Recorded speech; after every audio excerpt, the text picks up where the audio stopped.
반갑습니다. 오전에도 보고 오후에도 보고 24시간 주님과 우리 여러분들과 함께 하는 것 같아서 참으로 마음이 기쁩니다. 여러분들 기쁘십니까? 네, 별로 기쁘시지 않은 것 같은데 피곤해서 그러신 것 같지만 또 이럴 때 주님께서 주시는 은혜가 더 큰 줄로 믿습니다. 오늘 설교 제목을 제가 예수님 배우기라고 한번 적어봤습니다. 배움이라는 것을 우리가 세상을 살아가면서 많이 얘기를 합니다. 인생을 공부한다, 마음을 공부한다, 이런 얘기들 우리가 많이 사용하고 있지요. 그런데 우리는 과연 배운다라는 것의 의미를 명확하게 이해를 하고 있습니까? 저는요 지금 박사 과정을 하고 있습니다. 학사를 거쳐서 석사를 거쳐서 박사학위 과정을 하고 있는데 정말 많은 것들을 배웁니다. 공부도 열심히 하고 논문도 쓰고 발표도 하고 토론도 하고. 그런데 이렇게 배우면 배울수록 제가 마음에 드는 생각이 무엇이냐면은 난 정말 아무것도 모른다. 세상은 이렇게 넓고 내가 정말 아무것도 아는 게 없구나, 이런 생각들을 계속 하게 돼요. 그런데 이런 생각들을 한다라는 것은 그래도 제가 공부를 하고 있다라는 뜻 아니겠습니까?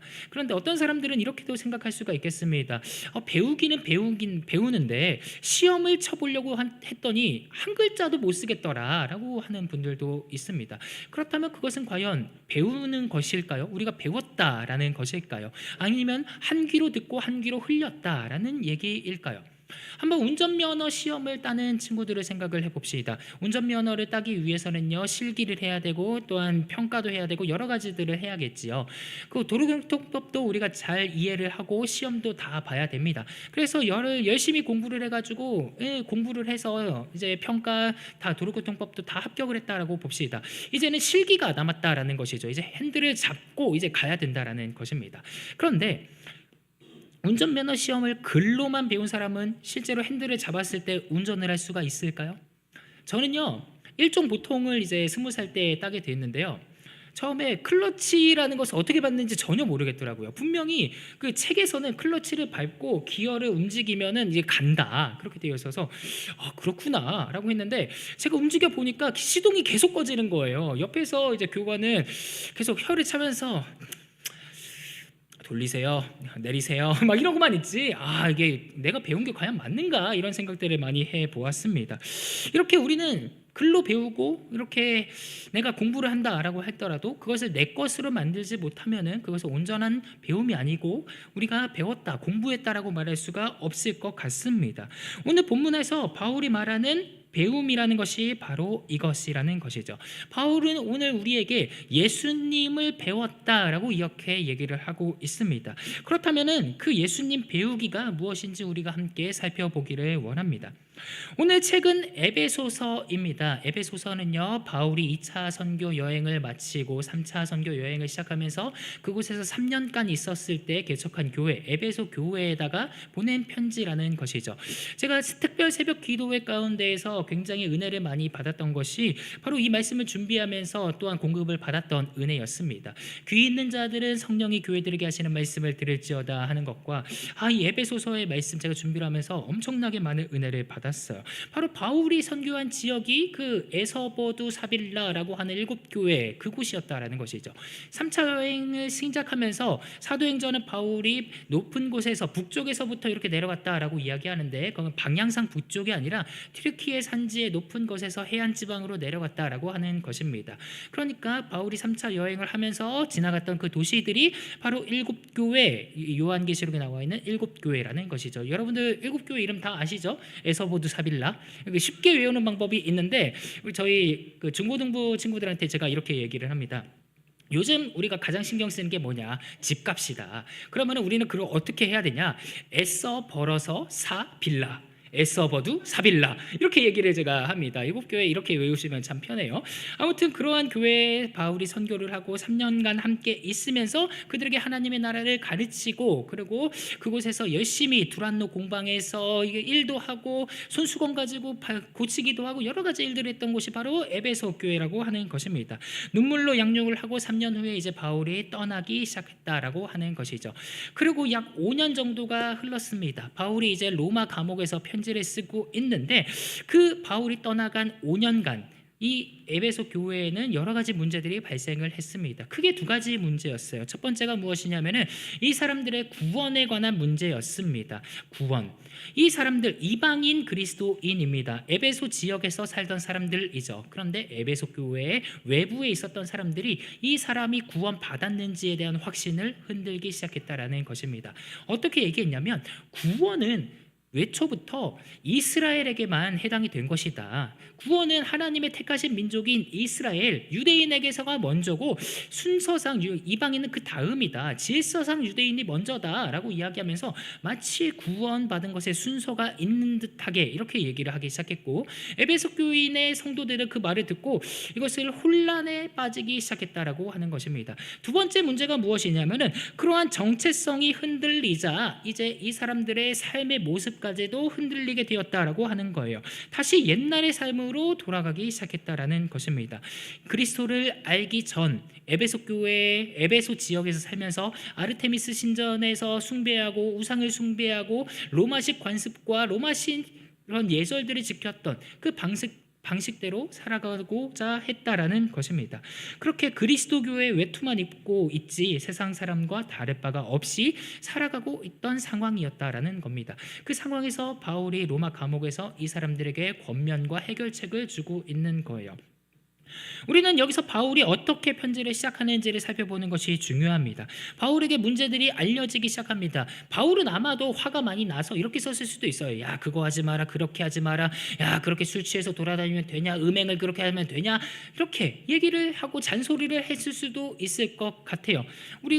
우리 어린아이들 또 중고등부 친구들한테 많이 하는 내용이지 않습니까? 야, 저 젊은 놈이 그게 뭐야, 그게 막 이렇게 하는, 그게 손가락질이 나갈 수도 있었었는데, 바울은 이 문제를 보자마자 그렇게 왜 그러냐, 하지 말라, 그렇게 하지 않고 기초부터 차근차근 다져가기 시작했다라고 하는 것입니다.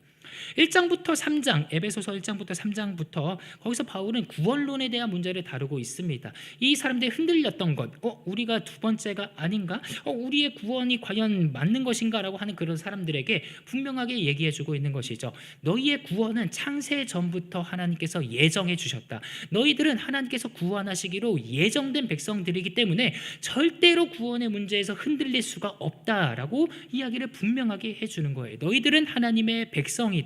너희들은 이방 나라 사람들이 아니라 하나님의 선택된, 하나님의 사랑하는 하나님의 아들들로 부르심을 받았고 함께 우리가 예수 그리스도를 영접해서 살아가는 것이다 라고 1장부터 3장에서 얘기를 하고 있는 거예요. 그리고 4장부터 6장까지는 실제적이고 구체적인 권면을 제시하고 있습니다. 그래서 4장 전반부에서는 이제 교회가 어떤 곳인지, 각 사람에게 하나님께서 어떤 은사를 부어주셨는지 이런 얘기들을 하고, 본격적으로 4장 17절에서 이렇게 얘기를 하고 있는 것입니다. 그렇다면 너희들은 어떻게 살아야 하는 것인가? 거기서 바울은 이렇게 얘기하고 있는 거예요. 4장 20절이죠. 20절 우리 말씀 같이 한번 읽어보도록 하겠습니다. 본문 20절 말씀입니다. 시작. 오직 너희는 그리스도를 그같이 배우지 아니하였느니라. 아멘. 바울은 이 사람들에게, 에베소 교인 사람들에게 이방인의 행동 양식이 아니라 너희들은 예수 그리스도를 배웠다, 예수 그리스도를 따라 살아간다, 이렇게 얘기를 하고 있는 겁니다. 바울의 방식은 굉장히 단순해요. 하지 말라라고 하는 것이 아니라 기준을 명확하게 세워준다라는 것입니다.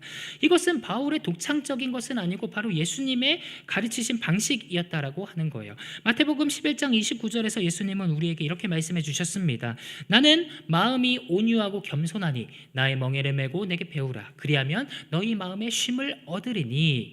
예수님께서는 제자들에게 일단은 내게로 와서 배우면 참된 안식과 쉼이 있을 것이다 라고 가르쳐 주셨다는 것입니다. 우리에게 규칙부터 지켜라, 이거 해라, 이거 하지 말라라고 얘기한 게 아니라 먼저 삶에서 모범을 보여주시고 내게 와서 배우라고 얘기해 주셨다라고 하는 겁니다. 배운다라는 것은 결국에 예수님의 성품과 방식이 우리의 삶을 빚어가는 데 있다라고 하는 것이죠. 그래서 우리는 여기서 이렇게 얘기를 해봐야 되겠습니다. 그렇다면 예수님이 가르쳐 주신 내용은 무엇이고 우리가 배운 내용이 대체 무엇인가 라는 것입니다. 오늘 본문에서 바울은 세 가지로 우리에게 얘기를 해주고 있어요. 첫 번째로 예수님을 배운다라는 것은 진리를 배운다라고 하는 것입니다. 21절의 말씀을 보면은요, 바울은 이렇게 얘기하고 있어요. 진리가 예수 안에 있는 것 같이 너희가 참으로 그에게서 듣고 또한 그 안에서 가르침을 받았을진데 라고요. 바울은 여기서 분명하게 얘기를 하고 있는 거예요. 진리, 진실, 거짓이 없는 것이 바로 예수님의 안에 있다라고 하는 겁니다. 바울은 그런데 왜 배움에 대한 이야기를 하면서 가장 먼저 진리를 꺼내고 있을까요? 이유는 굉장히 단순한데요. 진리가 흔들리면은 삶이 흔들리기 때문입니다.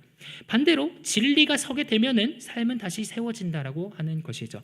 이 에베소 교회의 사람들이 흔들리고 있었던 이유가 무엇이냐면은 뿌리가 깊게 박지 못했기 때문입니다. 뿌리가 박히지 못해서 계속 흔들렸다라는 것이죠. 그 기초를 제대로 다시 한번 점검해 주는 것이 필요했다라고 하는 것입니다.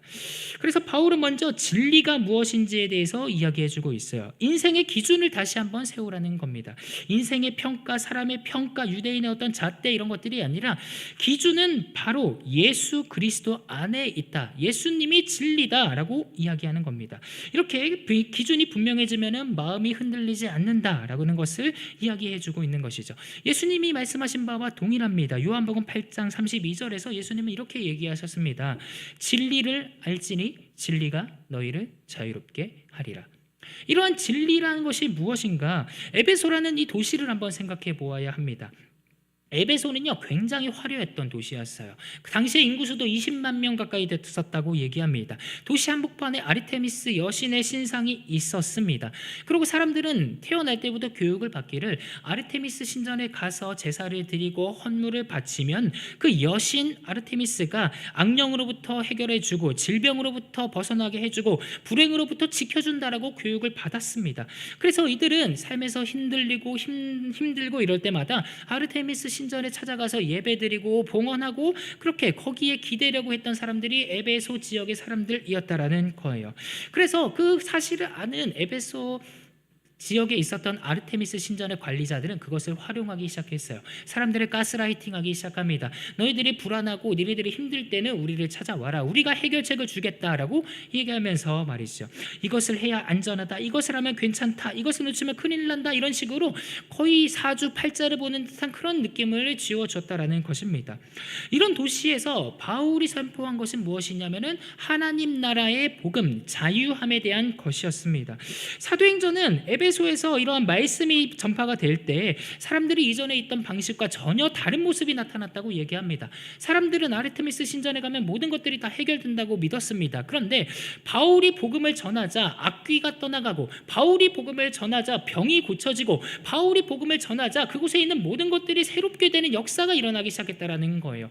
그 가운데 있었던 사람들은 이제 진정한 진리가 무엇인지를 마주했다라는 것입니다. 내가 저기를 가면은 해결받는 건 줄 알았는데 내가 문제가 생기면 저기 가서 이렇게 하는 건 줄 알았는데 사실 온전한 진리는 예수 그리스도에게 있구나. 그분을 믿는 것이구나 라는 것을 알기 시작했다라는 겁니다. 그래서 그들은 이전에 붙들고 있었던 방식들을 다 벗어버리기 시작합니다.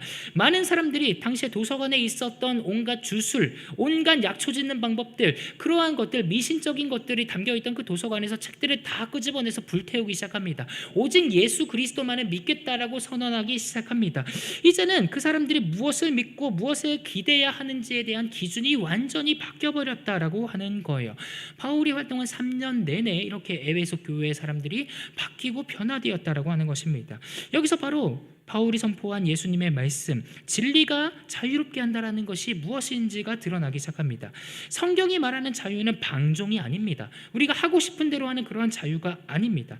이 자유는요, 불안에 끌려다니지 않을 자유, 두려움 때문에 무엇인가를 붙잡지 않아도 되는 자유입니다. 예수 그리스도 안에서 해방과 구원함을 얻었다라는 자유라는 것입니다. 그렇기 때문에 우리는 계속해서 무엇인가를 잡고 싶어 하지만은 성경이 말하는 자유는 이것이라는 거죠. 네가 붙잡아서 살아갈 수 있는 것이 아니다. 내가 너를 붙잡았기 때문에 살아가는 것이다. 네가 뭔가를 지켜서 구원을 받는 것이 아니다. 내가 너를 구원했기 때문에 네가 살아가는 것이다 라고 아예 기준점을 바꿔버린다라는 것입니다. 그래서 진리는 사람을 죄책감과 두려움 속에 가두는 것이 아니라 진정으로 살아갈 힘과 능력을 주는 자유로 이끈다라는 것이죠. 사랑하는 성도 여러분, 바로 이러한 예수 그리스도가 우리의 삶의 기준이 되는 것입니다.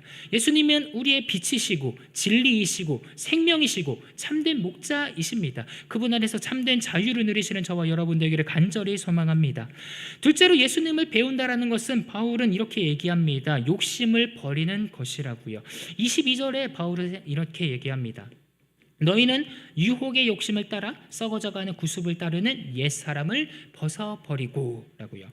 바울은 두 번째로 아주 현실적인 문제를 건드리고 있어요. 우리 안에 있는 욕심에 대한 문제라고 하는 것이죠.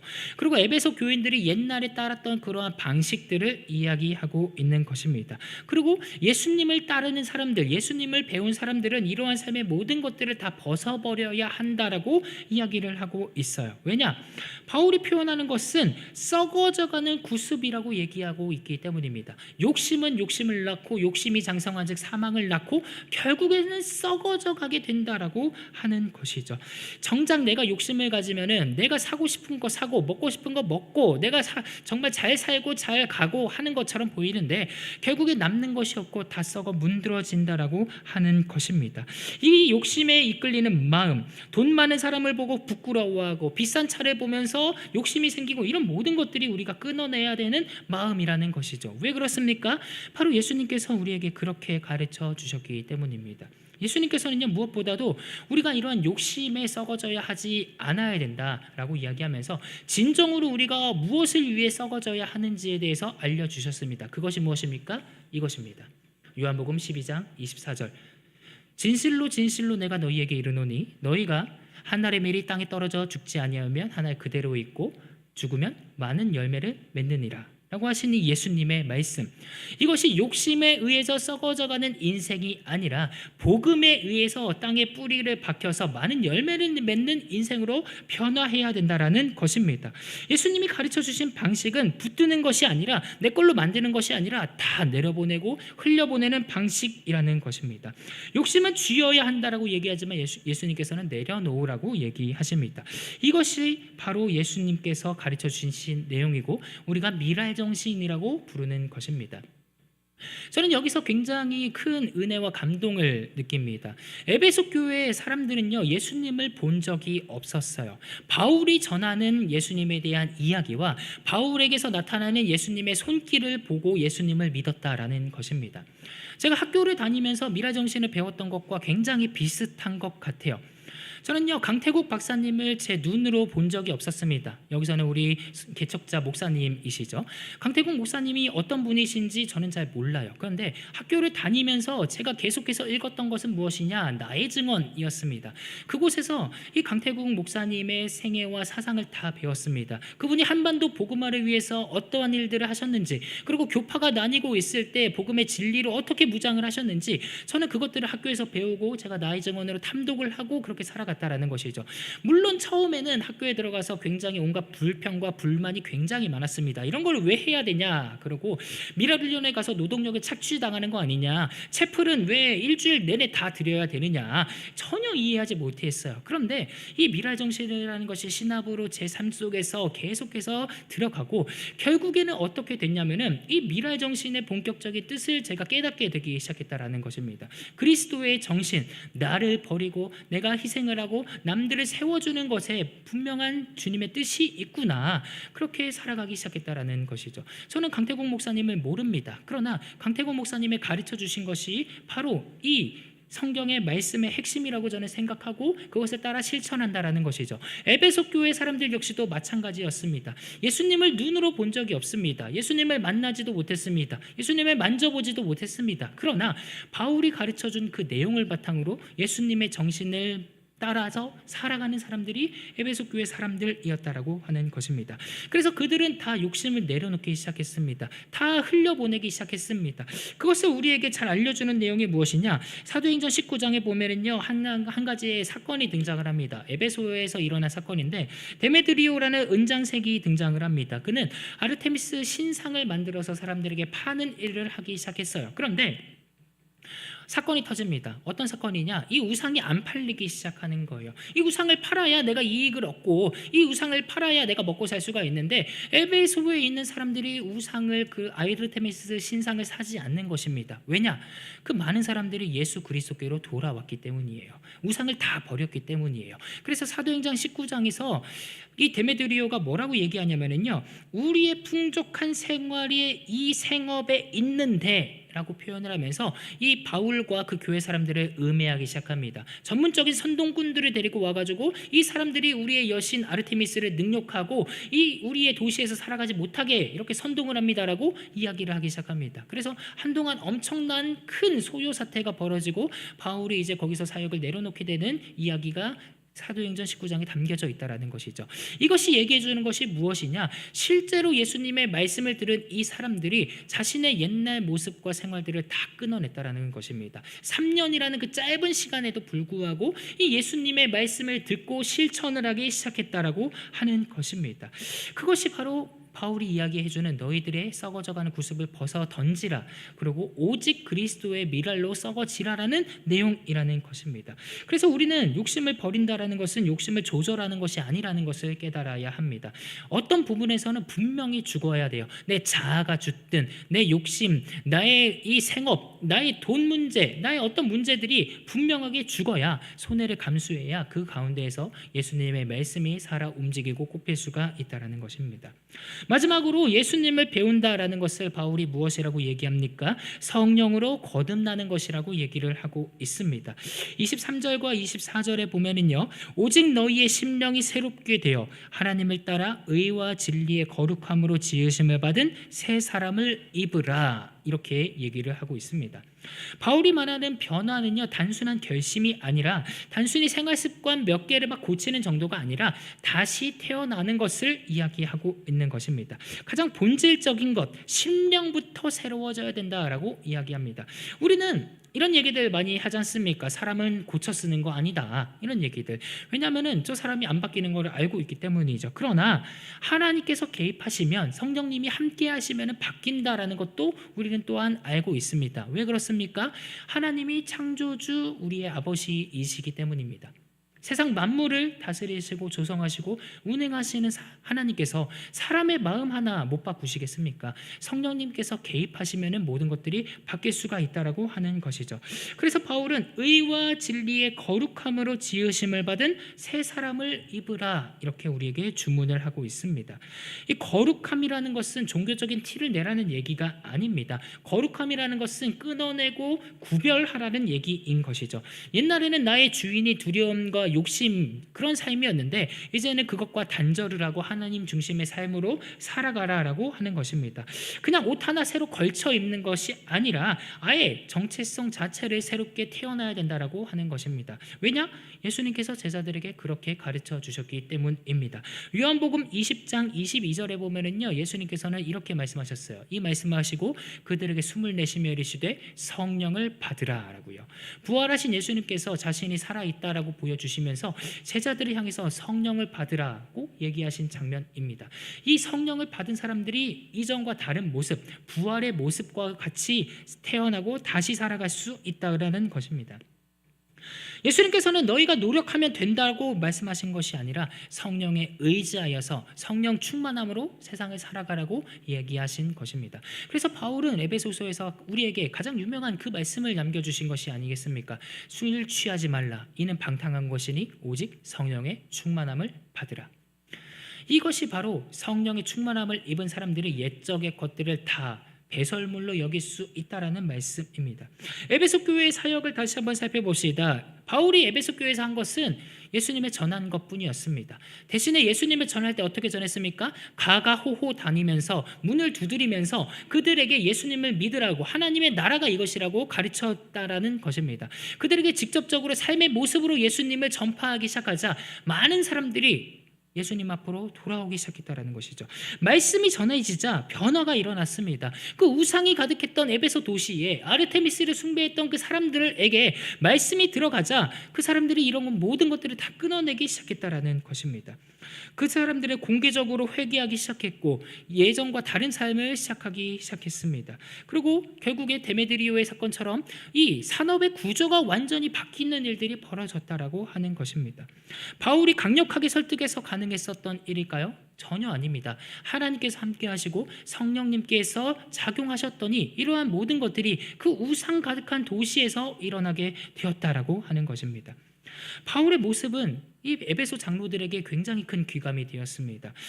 바울은 그 장로님들에게 이제 떠나가면서 내가 눈물로 훈계를 했고 집집마다 다녔다라고 이야기를 하면서 다 성령님께서 하셨다고 얘기를 했다라는 것이죠. 이 능력이 바울의 자랑거리가 아니라 하나님이 개입하셔야지만 된다라고 하는 것입니다. 그리고 이 모든 것들이 바로 예수님께서 우리에게 가르쳐 주신 진리라는 것입니다. 이제 말씀을 마치고자 합니다. 바울은 우리에게 이렇게 얘기했습니다. 너희들은 그리스도를 그같이 배우지 아니하였다라고요. 그렇다면 저와 여러분이 배운 예수님은 어떤 분이십니까? 저와 여러분은 예수님께 어떤 가르침을 받았습니까? 많은 사람들이 예수님의 핵심 가르침을 사랑이라고 얘기를 합니다. 맞습니다. 예수님께서는 우리에게 새 계명을 주셨죠. 서로 사랑하라는 그 새 계명. 그런데 우리는 간혹 그 사랑을 너무 쉽게, 너무 가볍게 이해하는 경우가 있습니다. 모든 경우에서라든지 사람을 무조건적으로 사랑해야 된다. 진리에서 떠났음에도 불구하고 사랑해야 된다라고 혹시 이해하고 있지는 않습니까? 예수님의 말씀하신 그 사랑은 감정이 먼저가 아니라, 분위기가 먼저가 아니라 예수님의 사랑에는 전제되는 것이 있어요. 그 전제되는 것을 우리가 깨달아야 되는데 무엇이냐면은 희생과 생명의 정신이라는 것입니다. 바로 여기에 있는 미랄 정신이 전제가 되어 있어야 우리는 비로소 사랑을 할 수가 있다라고 하는 것이죠. 예수님께서 우리에게 보여주신 사랑은 나를 드러내는 사랑이 아니라 나를 감추는 사랑, 왼손이 하는 일을 오른손이 모르게 하는 그러한 사랑이라는 것입니다. 나의 권리를 주장하는 사랑이 아니라 나의 권리를 내려놓는 사랑이었다라고 하는 것이죠. 십자가상에서 예수님은 그러한 사랑을 끝까지 밀어붙이셨다라는 것입니다. 우리를 구원하시기 위해서 자기 자신을 내어주신 그 사랑이 바로 예수님께서 우리에게 보여주신 사랑이라는 것입니다. 따라서 우리가 예수님을 배운다라는 것, 예수님께 가르침을 받는다라는 것은 바로 이러한 것입니다. 그리스도를 배운다라는 것은 예수님을 닮아 살아가고 예수님의 십자가의 방식을 따라 사는 것이라는 이야기입니다. 예수님께서 마태복음 11장에서 이 말씀하셨던 바와 같이 나의 멍에를 매라고 얘기한 것, 자기의 십자가를 지고 자기를 부인하는 것, 그것이 바로 예수님을 따라 살아가는 이야기, 예수님을 따라 살아가는 삶이라는 것입니다. 한 알의 밀이 땅에 떨어져 죽어야 많은 열매를 맺는다라는 것이죠. 예수님을 배운다라는 것은 그저 우리가 성경의 내용을 기록하고 공부하고 내 것으로 습득하는 것에서 더 나아가 내가 진정한 사랑을 실천하는 것에 있다라고 하는 것입니다. 심령이 새롭게 된다라는 그것을 얘기하는 것입니다. 따라서 바라옵기는 저와 여러분이 예수님의 가르침을 배운 사람이라면 이러한 미랄 정신을 실천하고 이 지역 사회를 바꾸기를 소원합니다. 이 연신내 지역 사회, 제가 봤을 때 굉장히 큰 우리 복음이 필요한 사람들이 많이 있습니다. 우리는 그들 가운데로 나아가야 된다라는 것입니다. 저희 청년부는 다음 주 화요일부터 노방 전도에 나가기로 했습니다. 전도를 하고 와서 함께 기도하고 하나님의 역사를 체험하기로 했습니다. 하나님께서 어떻게 우리에게 어떤 은혜를 베풀어 주실지는 알 수 없습니다. 그러나 우리는 나의 욕심, 그 저녁 시간 때 얼마나 하고 싶은 거 많고 우리가 갖고 싶은 것이 많습니까? 그러나 우리는 다 누리기를 포기하고 복음을 전파하는데 앞장서고자 합니다. 이때 하나님께서 우리에게 큰 은혜를 베풀어 주실 줄로 저는 믿고 있습니다. 바로 없기는 저와 여러분이 미랄 정신을 실천하는, 그렇게 예수님을 배워서 따라가는, 나의 모든 자아와 생각을 내려놓고 예수님을 따라가는 우리 모두가 되기를 간절히 소망합니다. 기도하겠습니다.